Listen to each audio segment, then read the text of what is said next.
Kau rasa saya pula. Okay.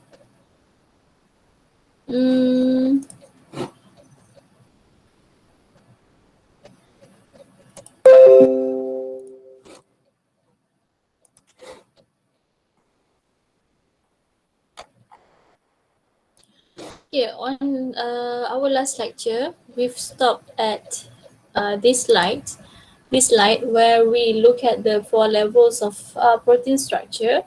So we know that the protein structure has 4 levels, which is primary, secondary, tertiary, and quaternary. Okay, so now we are going to look at each structure individually. Okay.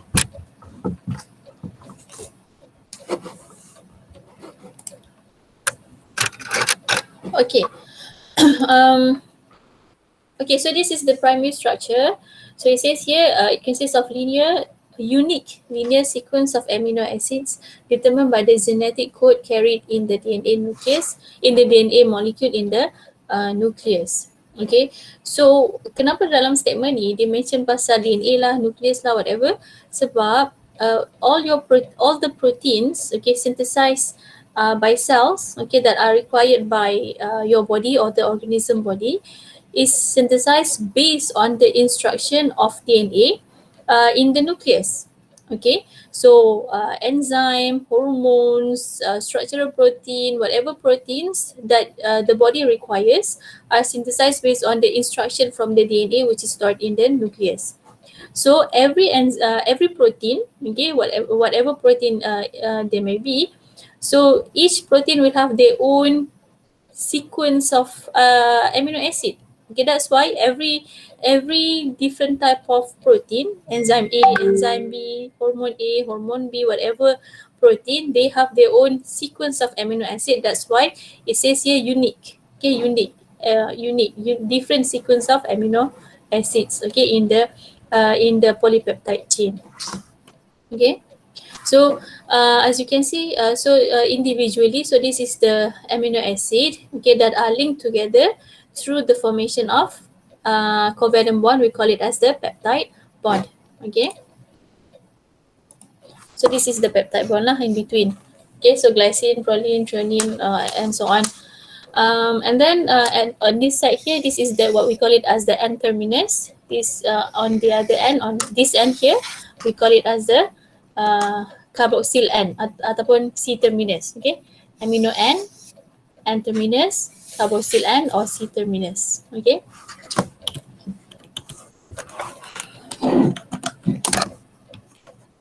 Okay, so for the secondary structure, it says here segment of their polypeptide chain that are coiled or folded, okay, which lead to the protein overall shape. Coils and folds are the result of hydrogen bonds, okay, between the carboxyl and amino group of polypeptide backbone. So yang the purple region here, okay, of alpha helix, the purple region of the beta helix, we call it as the backbone. So why do we call it as backbone? Sebab kita tengok dia consists of repeating unit of nitrogen, carbon. Okay, nitrogen, carbon, like this one. Okay, nitrogen, carbon, nitrogen, carbon. So all the way we call it as the backbone. Okay, so protruding from the backbone you have the side chain. So for the alpha helix, for the secondary structure, kita ada alpha helix and beta plated sheets. Okay, so alpha helix it is in coiled form, in beta plated sheet it is in the folded form. Okay, so all this form, be it coiled or folded, they are held by hydrogen bonds. So kalau tengok kat sini, kan kalau dalam gambar ni saya padam balik dan apa ni, saya conteng sekejap. Okay. Okay, so dia kata hydrogen bond is formed between the carboxyl and the amino. Kalau kita tengok dalam gambar ni closely, okay, carboxyl C double bond O.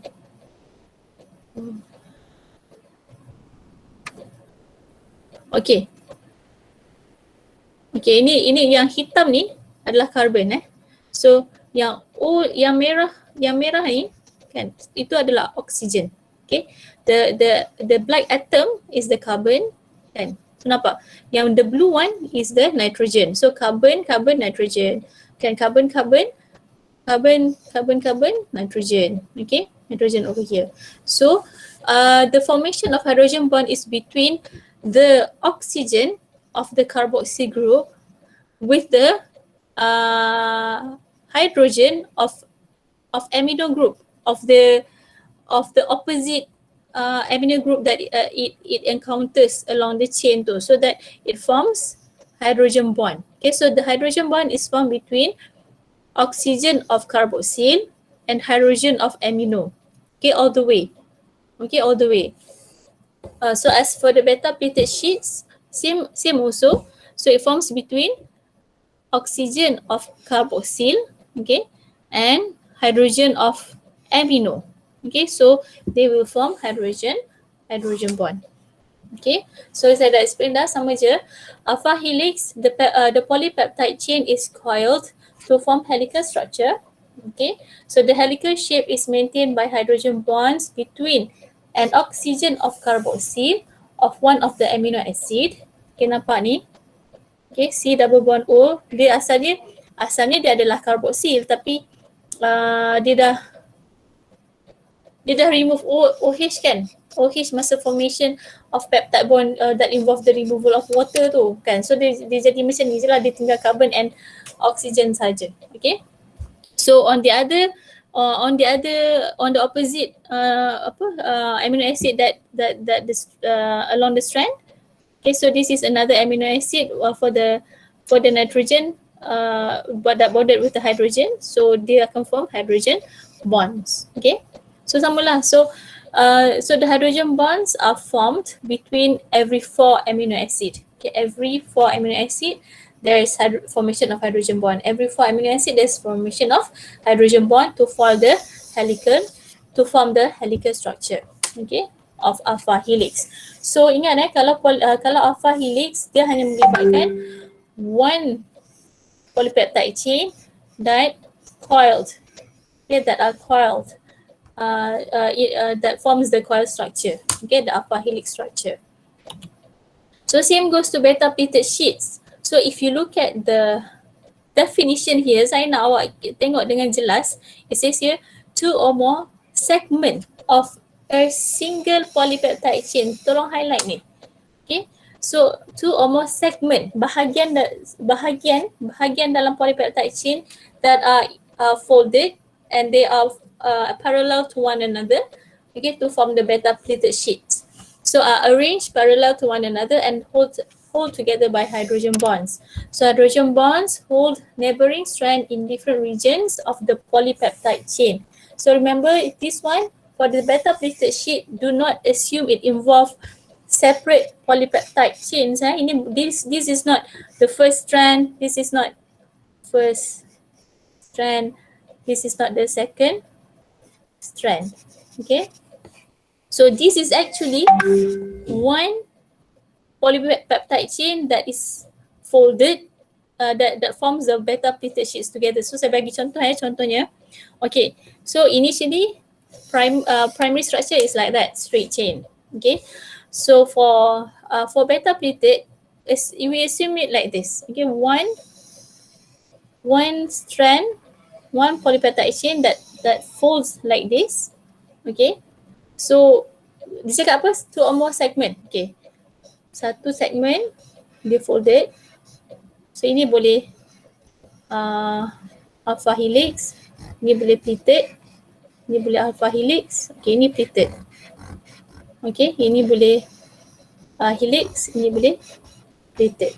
Okay, so the segment here, as you can see, this is one segment. Okay, so this is the second segment. Okay, that are parallel to one another. So when they are parallel to one another, so they can form hydrogen bonds. Okay, they can form hydrogen bonds. Same goes to here. So this is segment 3, this is segment 4, for example. Okay, segment 3, segment 4. So they are parallel to one another.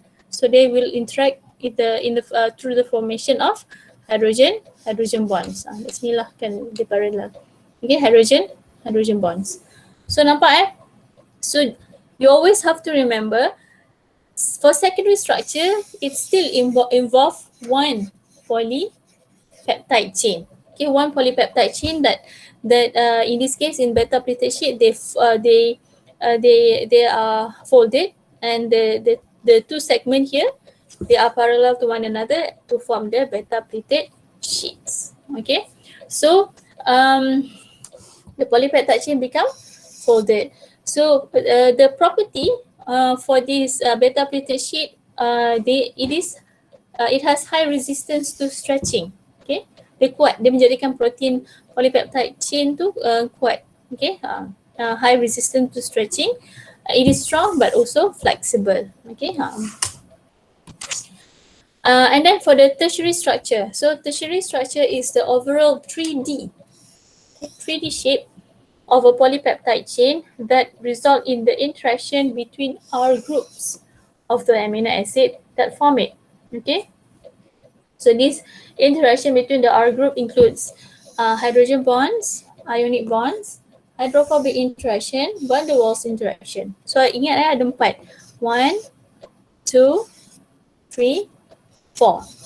You have to remember this. Okay, you have to remember. So hydrogen bonds, ionic bonds, hydrophobic interactions, and van der Waals interaction are weak interaction. Actually, there's 5 interaction. Saya lepas pandang ini. Disulfide bridge. Yang ni yang kelima. Okay, so it means that in the formation of the tertiary structure of protein, it involves the interaction between R group of amino acid through the formation of these 5 different bonds. Okay, hydrogen bond, ionic bond, hydrophobic interaction, and van der Waals interaction, which are weak interaction, and disulfide bridge. For the weak bonds, although these are weak bonds, but if this bond exists in large quantities, okay, the cumulative effect will hold the protein shape together. Okay, will hold the protein shapes together. So usually for tertiary structure, it is really important for the protein to attain a 3D shape. Okay, a specific shape. For example, okay, nanti tengok kita ada enzyme. Okay, kita ada enzyme. Okay, enzyme. So enzyme has specific shape. Within this enzyme, they have active site.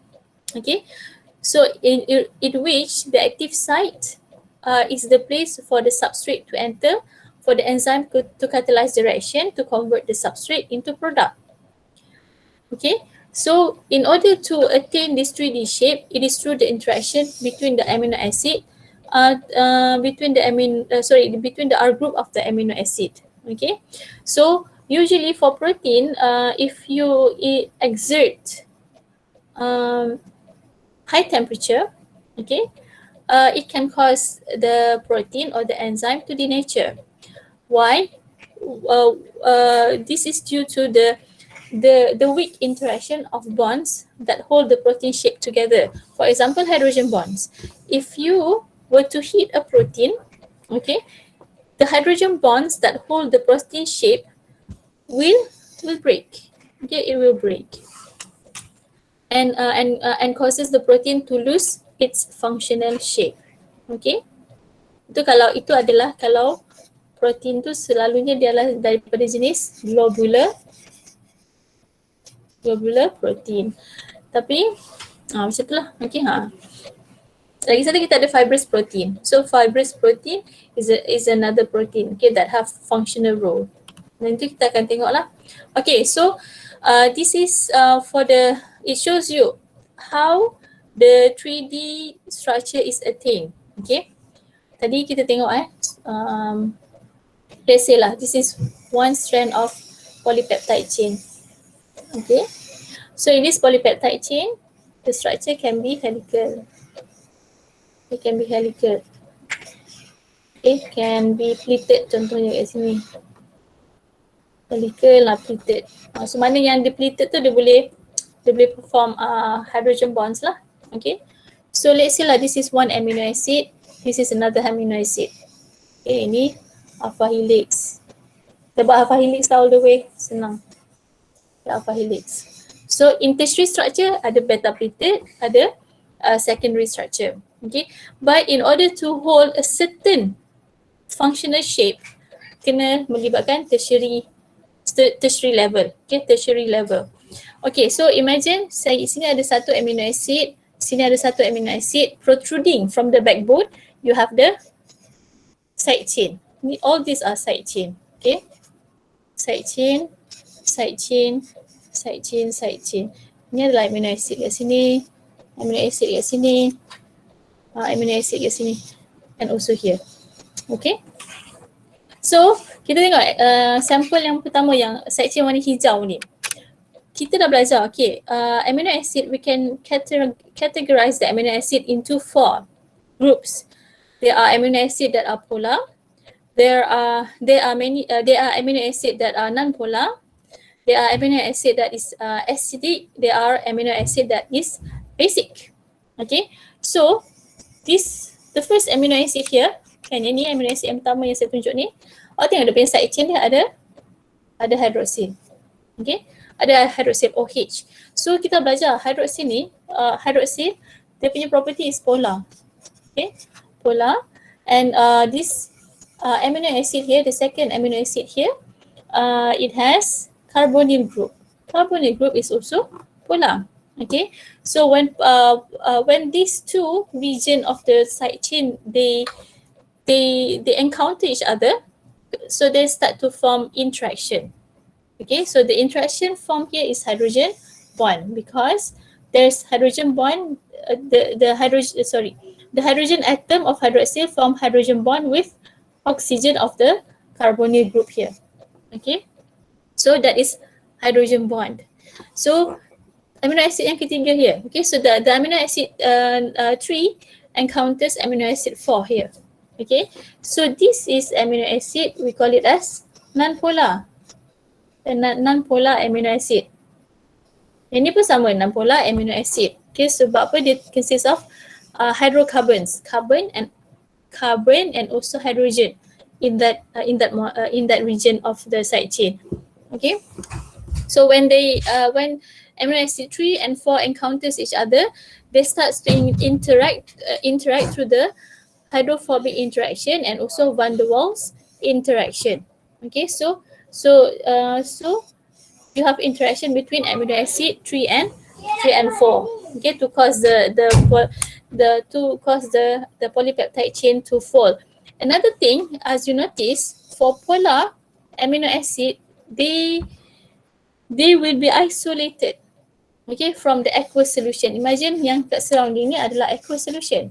So nampak? So for polar amino acid, they are isolated in the core of the protein. So nampak dekat bahagian dalam ni. So dia tersorok daripada aqueous solution surrounding the protein molecule here. Okay. So so that is amino acid 3 and 4. Okay, it forms the hydrophobic interaction and also van der Waals interaction. Okay, non-polars dia bersifat apa? Hydrophobic. Okay, hydrophobic. So that's why they form hydrophobic interaction. And for this hydrocarbon, they are stable molecule. They do not have charge. They are not polar. They does not possess charges. Okay, so it only involves interaction that involves the movement of electron clouds. Okay, so the movement of the electron clouds between the atoms involved here causes the formation of van der Waals interaction. Okay, awak tengok balik saya punya explanation pasal van der Waals interaction. Okay, and then okay, so for disulfide bridge is for the amino acid that has sulfhydryl group. Okay, sulfhydryl asalnya SH, kan, SH. Okay, in order to form the disulfide bridge, it has to eliminate the hydrogen. So that's why yang kat sini dia melibatkan the formation of covalent bond. Disulfide bridge is a covalent covalent bond, a strong bond. Okay, so it involves the removal of hydrogen atoms of the sulfhydryl group involved. So usually the amino acid that has sulfhydryl is cysteine. Okay, and then for this one, it involves amino acid that has carboxyl group. So this one is amino acid, acidic amino acid. Okay, so acidic amino acid. This one is basic amino acid. Okay, basic amino acid. So, nampak kalau acidic amino acid COOH, okay. So if it's in the aqueous solution, dia akan ionize lah, COO negative. Nampak, you have the negative sign. So same goes to the basic amino acid. It has the amino group. Initially it is NH2. So bila dalam keadaan aqueous, ada hydrogen ion in the surrounding, in the solution. So dia akan ionize jadi NH3 plus. Okay, NH3 plus. So the positive charge and the negative charge interact to form the ionic bond. Okay. So those are the 5 bonds and interaction involved in the formation of tertiary structure. Ingat primary, secondary, tertiary structure, it involve only a single polypeptide chain. Kalau, ini saya dah explain, sama je. These are the explanation. Saya tunjuk, boleh baca kalau awak pause dekat dalam video. Okay. Okay. So the next one is the quaternary structure. Okay. So quaternary structure is the 4th level. Okay.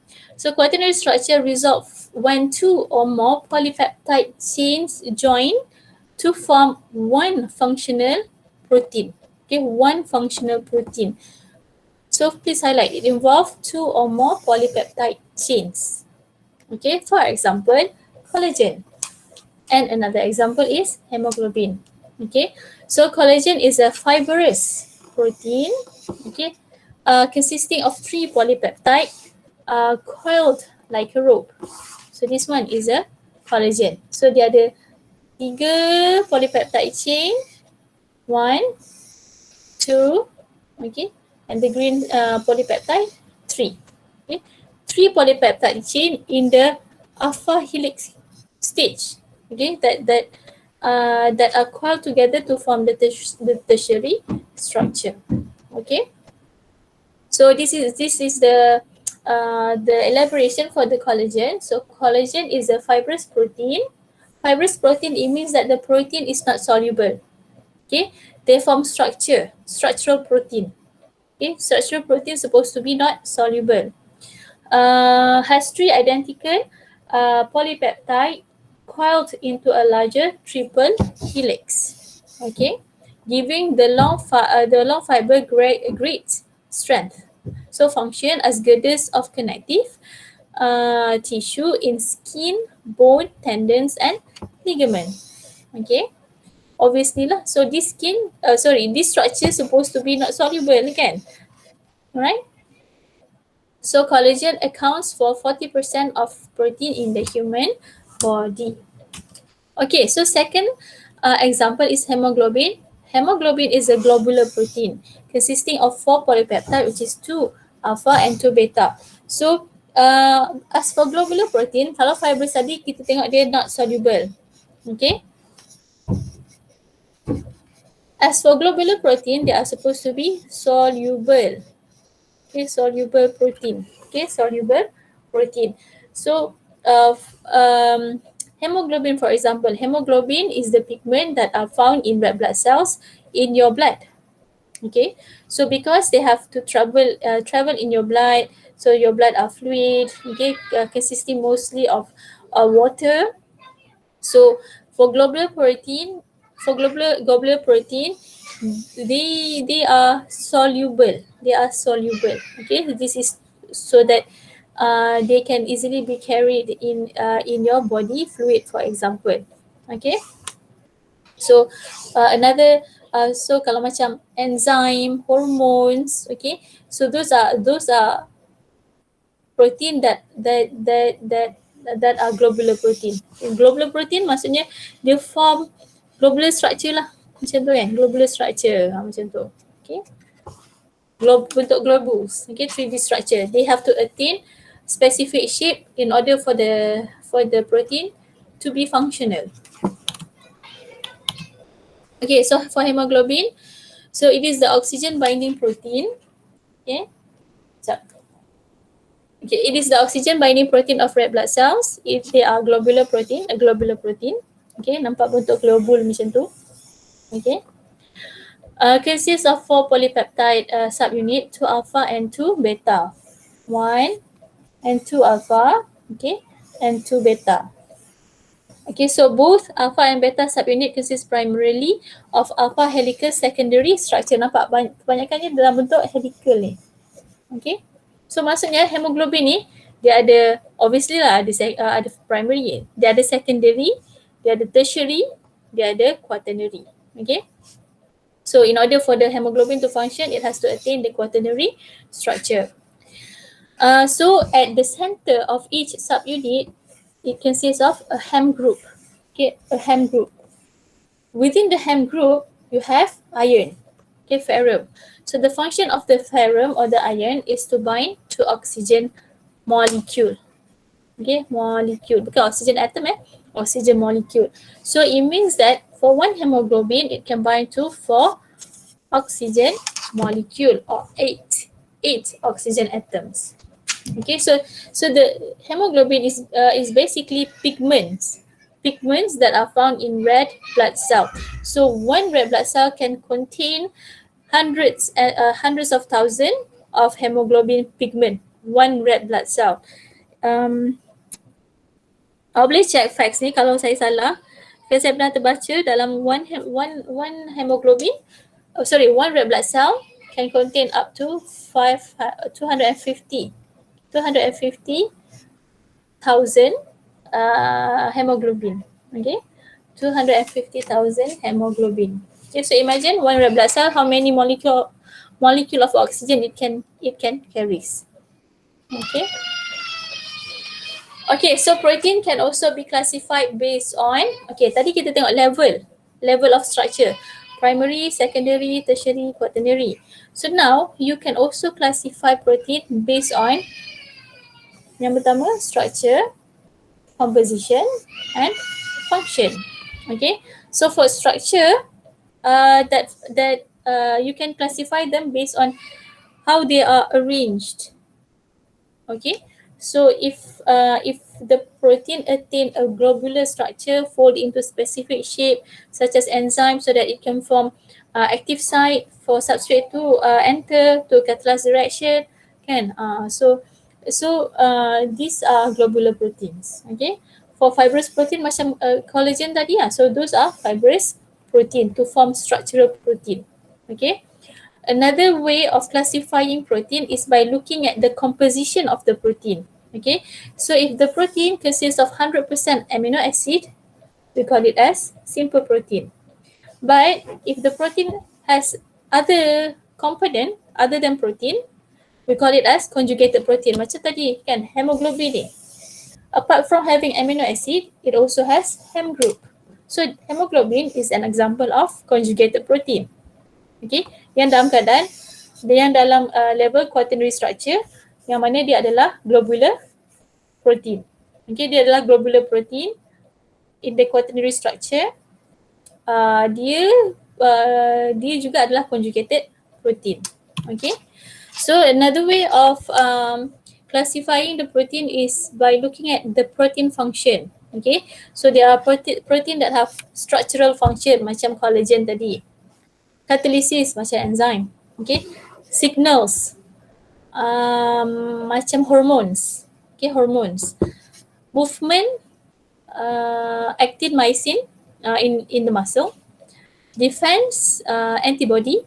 Okay, storage, albumin in eggs, for example.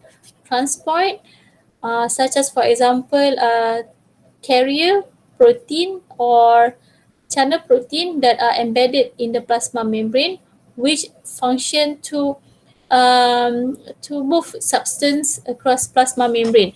Imagine this is your cell. Okay, inside cell you have nucleus, you have other organelles. Okay, kat luar ni ada banyak benda lah. Ada contohnya ada glucose. Okay, ada glucose. This glucose has to enter into cell, but the glucose cannot just simply travel across the plasma membrane. In order for the glucose to enter into cell, it has to go through carrier protein. Okay, carrier protein. So the carrier protein will control what substance goes into the cell or what substance goes out of the cell. Okay. So that one we are going to look at in detail during chapter 3. Okay, plasma membrane transport. Okay, so in this table it shows you the difference between fibrous protein and also globular protein. So for fibrous protein, they are long parallel polypeptide chain yang macam kita tengok collagen tadi. And as for globular protein, they are coiled and folded into globular shapes. Okay, so that by folding into specific shape, they can attain the functional structure to be a functional protein. Okay. B, polypeptide chain form helical structure of pleated sheets held by hydrogen bond. Okay. So kalau macam ni, kalau tengok kat sini helical structure of pleated sheets. So kalau fibrous protein, dia akan dia akan melibatkan secondary structure, kan, that combines together to form protein in the quaternary structure. Dia skip tertiary structure kat situ, kan, dia skip tertiary structure. Tapi kalau globular protein, sebab apa pentingnya ada tertiary structure? Sebab dia nak form globular shape tu. Okay, so the globular shape is maintained by tadilah hydrogen bond, ionic bond, disulfide bridge, hydrophobic interactions due to form the tertiary structure of protein. Okay. Okay. So lead to point 6. So for point C. So fibrous protein have secondary structure important in carrying its function as structural and supporting protein. So they are stable and they are insoluble in water. Okay, obviously lah, they form structure. Okay,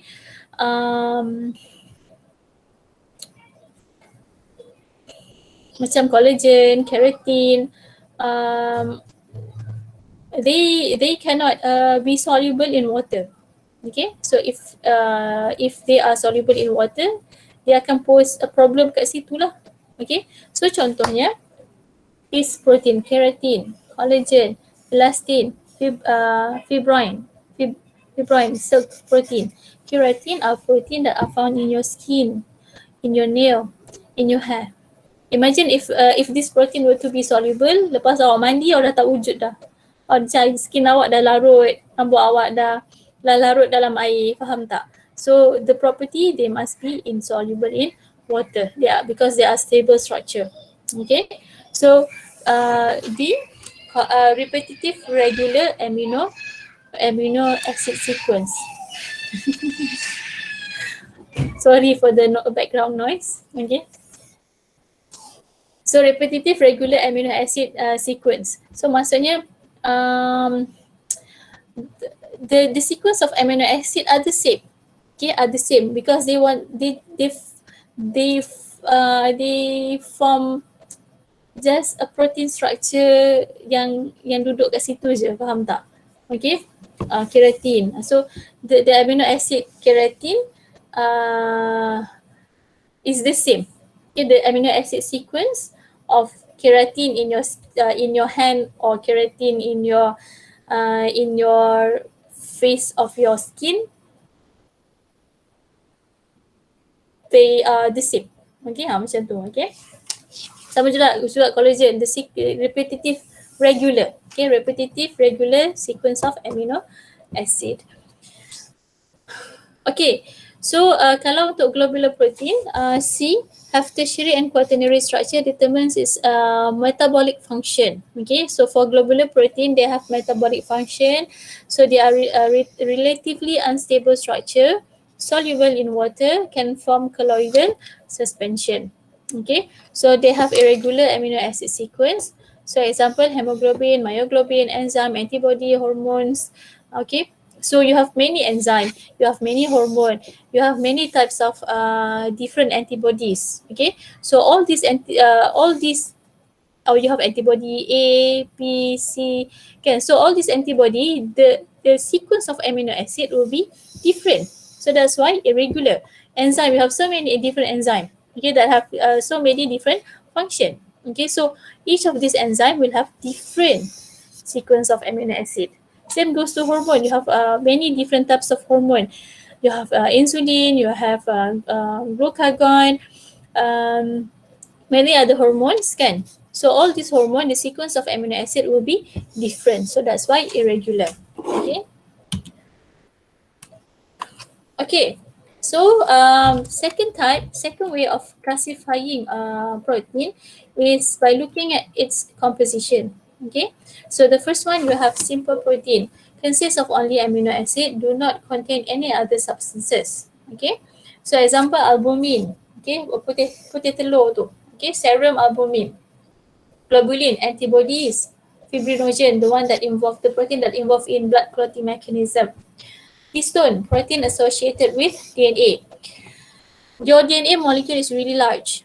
They are really long molecule. Okay, but your nucleus is really small within a small cell. Okay, so how to organize these DNA molecule? So this DNA molecule will be wrapped around a protein. We call it as protein histone. Okay, so this is protein histone. The long DNA molecule will be wrapped along this protein histone. Macam tu. So dah ada banyak lah until dia akan form chromosome. Okay, so this chromosome consists of DNA molecule that wrap around protein histone until it becomes chromosome. Okay, macam tu. Okay, kalau dia tak kalau dia tak wrap around histone, so DNA awak dalam nukleus dia akan jadi sangat berselerak, sangat panjang, even boleh jadi tak muat. Okay, so that's why the DNA akan arrange like this. They are wrapped around protein histone until it forms chromosome. Okay, and then you have scleroproteins such as, for example, keratin, collagen, in connective tissues. Okay. So second type of protein, you have conjugated protein.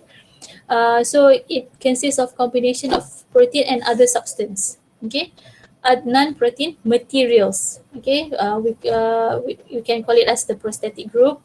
So prosthetic group require in protein function. Macam hemoglobin tadi, in order for the hemoglobin to function, to carry oxygen, it has to have Hem group, which in the Hem group it has the ferrum, okay, the iron.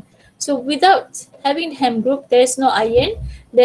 So oxygen cannot bind to the hemoglobin.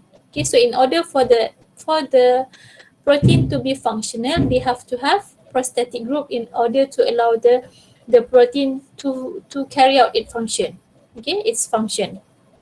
And itulah hemoglobin ada Hem, which is protein that found in red blood cell. So you have hemoglobin also Hem group, but instead kalau myoglobin in the muscle, hemoglobin in the blood. Okay. Then you have glycoprotein.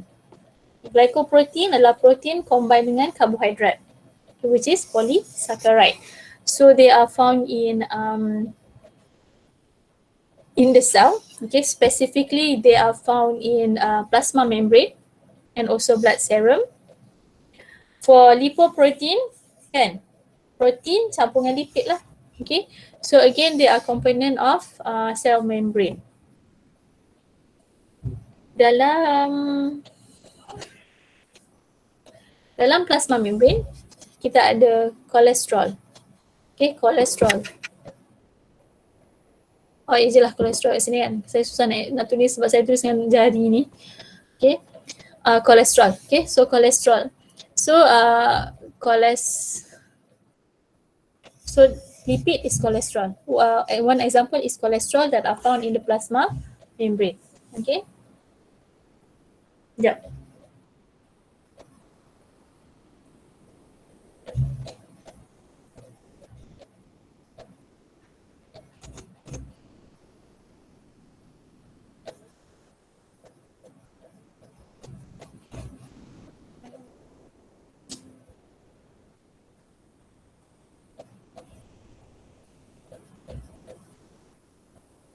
Okay.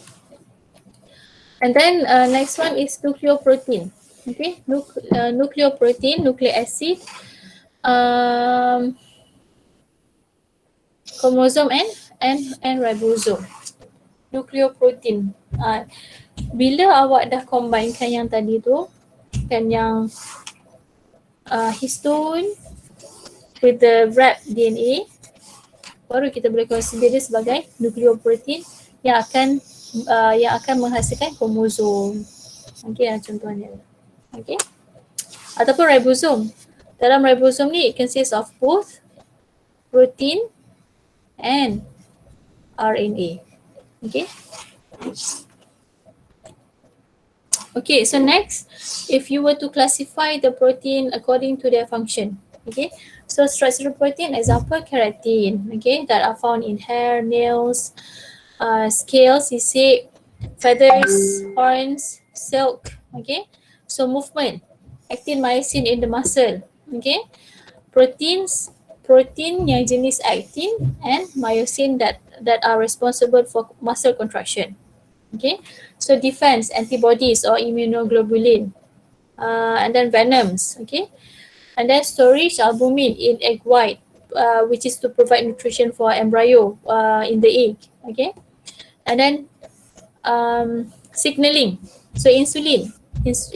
Yang ni melibatkan hormon lah. Insulin is a type of hormone, which is the hormone secreted by your pancreas, which is the insulin function to regulate your blood glucose level. Okay, where when you eat, for example, rice.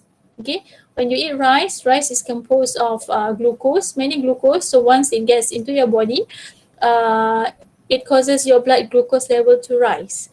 So your blood glucose level has to be maintained at a certain point. So the function of insulin is to promote the conversion of excess glucose to be stored as glycogen in the liver. Okay. So next is catalyzing reaction. So amylase, this one is enzyme. Okay, so protein juga boleh jadi enzyme. This case is amylase, which function is to hydrolyze or digest carbohydrate. Okay, carbohydrates that you eat. So amylase ada dalam awak punya salivary glands, okay, dan juga it is also produced by the pancreatic amylase. Pancreas ni dia special sikit, dia boleh hasilkan hormon and it also can produce enzyme, digestive enzyme. Okay, so next is denaturation on protein. Protein denaturation. Okay, protein denaturation. So protein on denaturation is the loss of protein original structure due to changes in pH, salt concentration, and temperature. So these are the factors that can cause a protein to lose its functional shape. So when the protein loses its functional shape, the protein cannot function. For example, if you were to heat an enzyme, awak kalau nak buat eksperimen kan, so contohnya in your saliva, it contains amylase. Ini boleh awak boleh jadikan salah satu eksperimen untuk awak punya mini project. Contohnya lah, okay, you collect your saliva, you put it in a tube, in a test tube or in a container, and then you add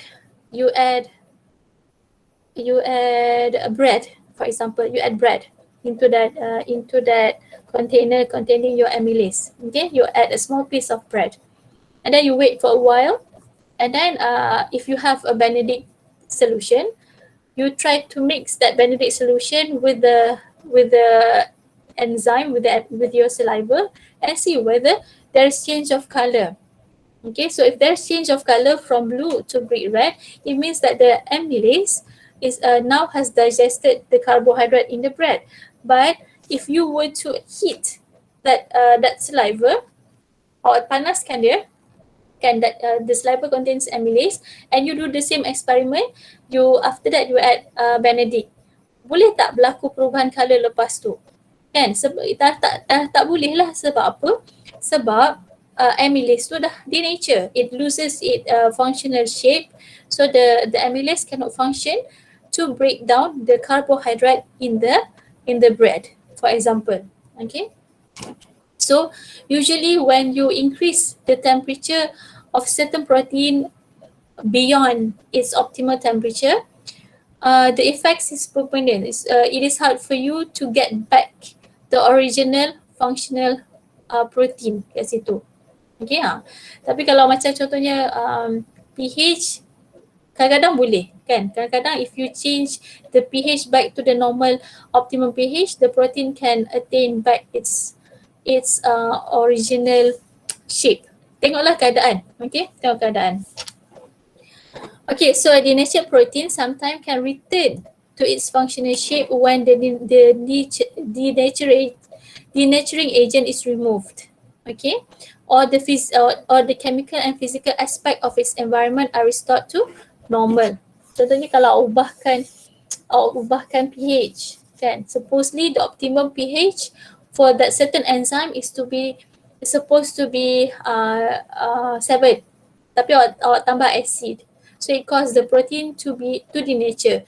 Tapi bila awak balikkan dia dalam keadaan asal, the protein might change back to its original shape. So it depends on the enzyme, it depends on the situation. Okay, so that's the end of protein.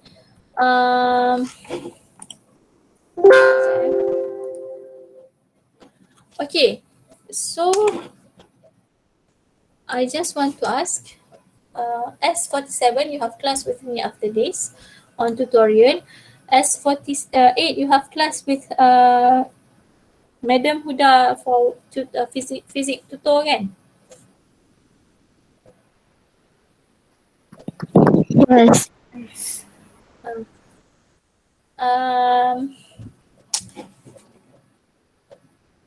Saya stop dulu.